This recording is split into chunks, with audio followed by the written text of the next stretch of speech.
Hello students, तो आज हम बात करेंगे factor affecting social development. Social development की हमने पहले ही बात कर दी थी कि कुछ ऐसे हमारे वैल्यूज़ होती है जिसके अकॉर्डिंग हमें अपने सोसाइटी में एक अपना जो है अच्छा रिलेशन बनाकर रखना पड़ता है, तो उसको हम बोलते हैं सोशल डेवलपमेंट। कि हम सोसाइटी में किस तरह बिहेव करते हैं जो भी हमारी वैल्यूज़ है उनके अकॉर्डिंग। तो नेक्स्ट हम बात करने जा रहे हैं आज डेवलपमेंट, सोशल डेवलपमेंट को कौन कौन से फैक्टर इफेक्ट करते हैं। तो मोस्टली कौन कौन से फैक्टर्स होते हैं, सबसे पहले अगर हम बात करें तो सबसे पहले जो आता है वो आता है होम एनवायरनमेंट। तो इसको हम फर्स्ट सोशलाइजिंग एजेंसी भी बोलते हैं, क्योंकि जो बच्चा है वो सबसे पहले अपने पेरेंट्स से, अपने ग्रैंड पेरेंट्स से और अपने सिबलिंग जो भी है उनसे सीखता है। नेक्स्ट है हमारा जेंडर। अब जेंडर क्या होगा, एक मेल और फीमेल दोनों ही क्या होंगे, अलग अलग होंगे। एक सोसाइटी के अंदर दोनों के लिए अलग वैल्यूज़ होती है, अलग काम होते हैं। तो इस तरह से क्या होता है, जो जेंडर है वो भी हमारी सोशल डेवलपमेंट को इफ़ेक्ट करती है। फिर है socio economic status. Social economic status का मतलब होता है, इसमें आते हैं जैसे हाई सोशल स्टेटस होगा तो बहुत ज़्यादा अपॉर्चुनिटी होगी उनके पास। अगर हमारा जो सर्कल है वो बहुत ज़्यादा नैरो होगा तो हम क्या कर सकते हैं, ज़्यादा ग्रो नहीं कर पाते हैं।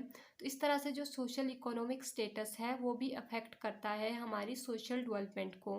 नेक्स्ट है नेबरहुड। अब नेबरहुड का भी वही है कि हम किस तरह के नेबरहुड में रहते हैं। अगर हम इकोनॉमिकली वीक है तो हम कहाँ रहेंगे, बिल्कुल जो लो सोसाइटी है वहाँ पर रहेंगे। तो हमारे अंदर जो वैल्यूज़ है वो भी हमारी उसी तरह की होगी, या जो हमारा फ्यूचर तक देखने का एक नज़रिया है वो भी हमारा उतना ही रह जाता है। नेक्स्ट है लव एंड अफेक्शन। इसको हम बेसिक साइकोलॉजिकल नीड भी बोलते हैं of children that feel care. यहाँ पर वही होगा कि बच्चों के अंदर सिक्योरिटी का जो मेन सिक्योर कैसे बच्चा फील करेगा, या कॉन्फिडेंट कैसे फील करेगा, या उसके अंदर जो क्रेज है वो किस तरह की है, उसके सोशल रिलेशनशिप कितने पॉजिटिव है, वो किस तरह का एटीट्यूड रखता है लाइफ के प्रति, लोगों के प्रति। तो ये सारे हमारे लव एंड अफेक्शन में आ जाते हैं। जैसे हमने एरिक एरिक्सन के स्टेजेस में भी बात करी थी कि ट्रस्ट वर्सेस मिसट्रस्ट। तो वहाँ पर क्या होगा, जो बच्चा जॉइंट फैमिली में रहेगा वो इजीली ट्रस्ट कर पाएगा as compare to nuclear family के अकॉर्डिंग। जो भी बच्चा न्यूक्लियर फैमिली में रहेगा वो इजीली किसी पर ट्रस्ट नहीं कर पाएगा, उसको ज़्यादा रिश्तों की समझ नहीं होगी, वो बस अपने पेरेंट्स तक ही सीमित रह जाता है। एंड नेक्स्ट है हमारा कल्चर। अब जो एक कल्चर है, हर कल्चर का अपना एक अलग तरीका होता है, अपना खान पान, अपना ड्रेसिंग स्टाइल, मतलब अपनी वैल्यूज़। तो इस तरह से जिस हम कल्चर से बिलोंग करते हैं हमारी उस तरह की ही डेवलपमेंट हो जाएगी। जैसे कि हम जो इंडियन कल्चर वेस्टर्न कल्चर को देखें तो दोनों कल्चर में बहुत ज़्यादा डिफरेंस है। तो इस तरह से जो हमारी अपब्रिंगिंग होगी वो भी उसी तरह की होगी जिस तरह का हम लोगों को माहौल मिलेगा। नेक्स्ट है पार्टिसिपेशन इन सोशल ऑर्गेनाइजेशन। इसके अंदर हमारी कॉपरेशन आ गई, या एनजीओ आ गया, या लीडरशिप की क्वालिटी आ गई। ये हमारे बच्चों के अंदर कहाँ से डेवलप होती है कि जब वो सोशल ऑर्गेनाइजेशन में पार्टिसिपेट करेगा तो बहुत सारी जो चीज़ें हैं उसके अंदर डेवलप होना शुरू हो जाएगी। इस तरह से उसकी सोशल डेवलपमेंट हो जाती है।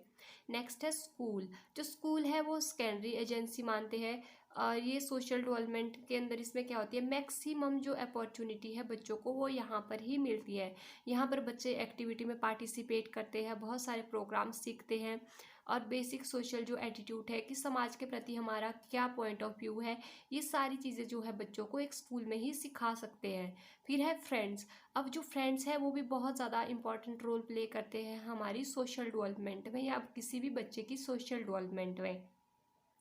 जिस तरह का फ्रेंड सर्कल होगा ऑब्वियसली उसी तरह की जो है वो डेवलपमेंट शुरू हो जाती है बच्चों के अंदर। अब फैक्टर ऑफ सोशलाइजेशन के अंदर हम इनको अलग तरह से भी डिफ्रेंशिएट कर सकते हैं, जैसे कि प्राइमरी और सेकेंडरी। तो प्राइमरी में हमारी मोस्टली फैमिली आती है, सेकेंडरी में हमारे नेबरहुड, टीचर और पीर यानी कि जो हमारे क्लासमेट हैं वो आ जाते हैं। तो ये क्वेश्चन भी आप इस तरह से भी फ्रेम कर सकते हैं, या फिर आप फ्लो चार्ट के थ्रू भी इसको रिप्रेजेंट कर सकते हैं। अगर हम बात करें सोशलाइजेशन के टाइप्स की, तो सोशलाइजेशन के जो टाइप्स हैं वो आते हैं anticipatory socialisation, developmental socialisation and resocialisation. तो एंटिसिपेटरी सोशलाइजेशन यानी कि न्यू ग्रुप के अकॉर्डिंग हमें बिहेव करना है। फॉर एग्जांपल हमें किसी नए ग्रुप में जाना है तो वहाँ जाने के लिए हम अपने अंदर कुछ एक चीज़ें जो है वो चेंज करेंगे, हम बिहेव करेंगे वैसे ही जैसे जो है हमारे दूसरे ग्रुप के बच्चे कर रहे हैं, अगर हमें किसी पर्टिकुलर ग्रुप में जाना है। नेक्स्ट है डेवलपमेंटल सोशलाइजेशन। इसके अंदर आते हैं हमारे एनजीओ या कोई पर्टिकुलर स्किल है उसको सीखने के लिए हम जब एक नई अपने अंदर सोशलाइजेशन डेवलप करते हैं, तो मोस्टली अगर मान लो फॉर एग्जांपल अगर हमने टीचर बनना है, तो टीचर बनने के लिए क्या होगा कि हम एक तरह का रूटीन फॉलो करते हैं, जैसे कि सुबह जाना है, फिर प्रेयर होगी, फिर उसके बाद पर्टिकुलर टाइम पीरियड पे पीरियड लगेंगे, फिर हमने लंच करना है, उसके बाद क्लासेस होगी, फिर टीपी होगी। ये सारी चीज़ें जो है ये आ जाती है एक तरह के मतलब हमारे डेवलपमेंटल सोशलाइजेशन में, जहाँ पर हम एक पर्टिकुलर स्किल को डेवलप करने के लिए अपने अंदर जो है कुछ एक चेंजेस ला रहे हैं। नेक्स्ट है रीसोशलाइजेशन। ये मोस्टली हमारी जो है आर्मी फोर्सेस या मिलिट्री ये इसमें आती है। मतलब यहाँ पर क्या हो जाती है, रीसोशलाइज होना शुरू कर देते हैं, जैसे कि यहाँ पर एकदम अलग ही रूल्स होंगे, अलग ही नॉर्म्स होंगे, इस तरह की जो चीज़ें आती है वो आ जाती है रीसोशलाइजेशन में। नेक्स्ट है characteristics of social development during childhood and adolescence. अब सबसे पहले अगर हम बात करें चाइल्डहुड की, तो चाइल्डहुड में पहले आती है हमारी इन्फेंसी। तो हमसे वैसे पूछा नहीं गया है, पर फिर भी इन्फेंसी में बच्चा क्या करेगा, इन्फेंसी में बच्चा इमिटेशन करेगा, या फिर शाइनेस फील करेगा, या फिर टॉय शेयरिंग। जो टॉय शेयरिंग है वो सीखता है बच्चा कहाँ पर, अपनी इन्फेंसी स्टेज में।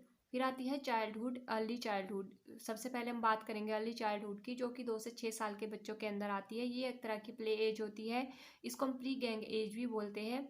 और यहाँ पर जो पी ग्रुप है उसमें कैसे रहना है ये सारी चीज़ें बच्चे सीखते हैं, और स्टोरी एक्सेट्रा जो बच्चे हैं वो बताते हैं एक दूसरे को, और विस्परिंग करते हैं इस चीज़ के लिए, जैसे कि स्टोरी सुनाएंगे क्लासरूम में, बहुत ज़्यादा विस्पर करेंगे। तो ये सारी जो है उनकी डेवलपमेंट का ही एक पार्ट होता है। नेक्स्ट है हमारा लेटर चाइल्डहुड, जो कि 17 से 11 साल के बच्चों 7 से 11 साल के बच्चों के अंदर होती है। इसमें क्या होगा कि गैंग एज होगी। गैंग एज यानी कि बच्चे अपने ही गैंग में रहना शुरू कर देते हैं, एक जैसा ड्रेस करना शुरू कर देंगे कि हम एक जैसे मतलब शर्ट लगाएंगे। लड़कों में खासकर ये होता है, या लड़कियों में भी होता है कि एक जैसा अपने ग्रुप का रिप्रेजेंटेशन देने के लिए सब एक जैसी चीज़ें करना शुरू कर देते हैं, कॉपरेशन शुरू कर देते हैं। यहाँ पर उनके अंदर कॉपरेशन की फीलिंग जो है वो डेवलप हो जाती है, और रूल्स को फॉलो करना यहाँ पर बच्चे सीख जाते हैं। Sense of right and wrong की जो भावना है वो उनके अंदर आ जाती है कि क्या सही है और क्या गलत है। Want to show their independence, वो खुद में ही इंडिपेंडेंट होना शुरू कर देते हैं, कि मतलब अपनी एक अलग पहचान बनाना चाहते हैं। फिर नेक्स्ट है एडोलेसेंस, जो कि 13 से 18 या 19 साल तक रहती है। यहाँ पर बहुत ज़्यादा ग्रुप का इफेक्ट बच्चों पर होता है, हीरो वर्शिप करना वो शुरू कर देते हैं, बहुत ज़्यादा कोऑपरेटिव हो जाते हैं, पैट्रियोटिज्म उनके अंदर आ जाती है, यानी कि देशभक्ति की जो भावना है वो उनके अंदर यहाँ पर आ जाती है। तो आई होप आपको यहाँ तक समझ आ गया हो कि बच्चों के अंदर किस तरह से सोशल जो डेवलपमेंट होती है वो होती है। तो इसी के साथ हमारा सोशल डेवलपमेंट का जो टॉपिक है वो ख़त्म हो जाता है। नेक्स्ट हम बात करेंगे मॉरल डेवलपमेंट के बारे में, और शायद उसमें भी कुछ एक स्टेजेस दी है, उसके बारे में भी हम डिस्कस करेंगे नेक्स्ट वीडियो में। तब तक के लिए bye bye and thank you for watching.